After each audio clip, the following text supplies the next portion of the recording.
Đây, thả cái ba đây đâu. Ông đi cháu đi kia này. Rồi để đi cùng với nhà cháu đi nào.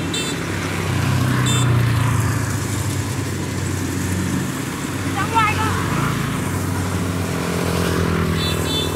Nó bảo là nó không chọn nó thì chờ làm gì.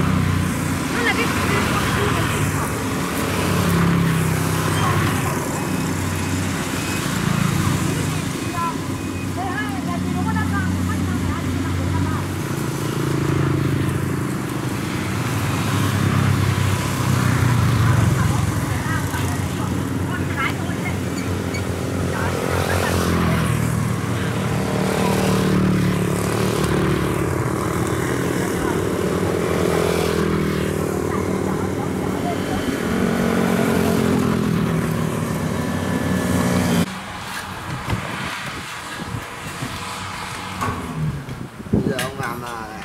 đốc mà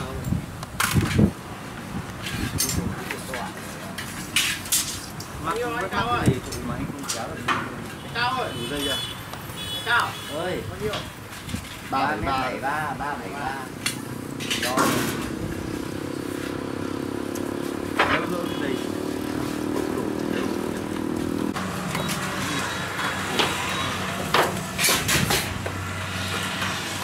Mỗi thằng 100. 373 chắc đưa ngoài kia dễ thôi. Đưa ngoài nhá.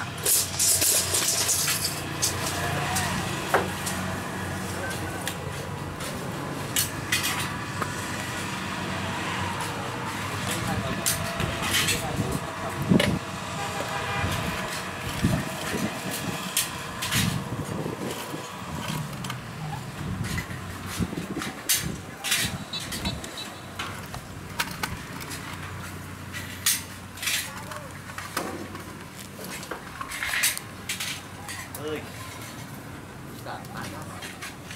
Đó được.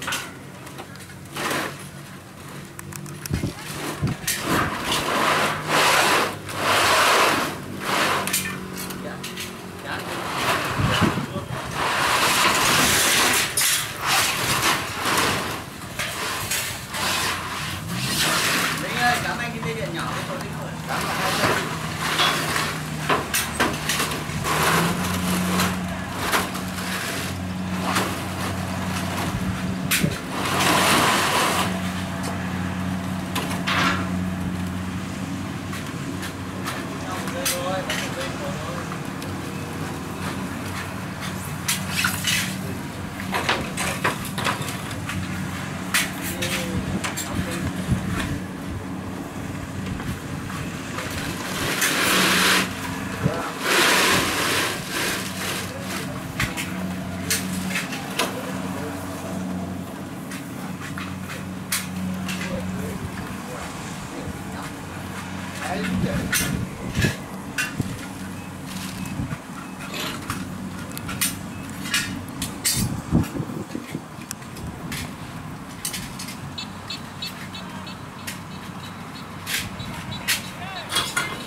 Đã có cái gì đâu mà cấm.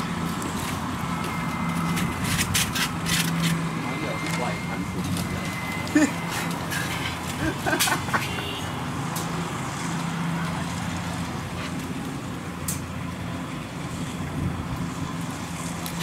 trong sổ thế mà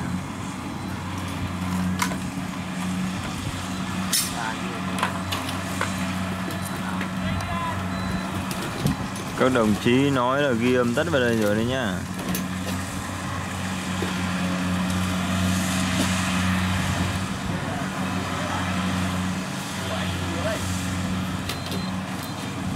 điện rồi nha. Thông báo cắm điện rồi nha. Tàu to đó à? Tàu to.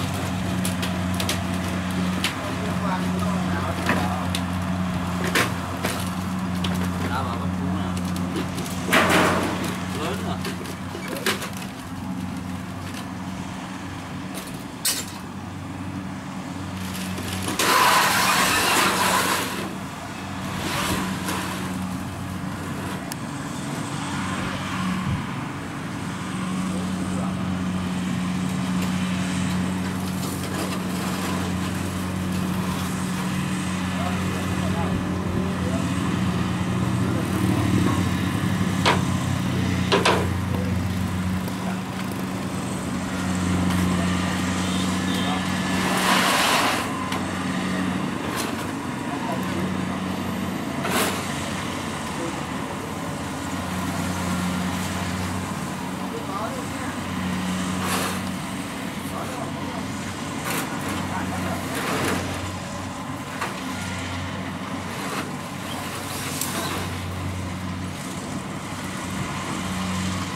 có chưa? Chưa có đâu.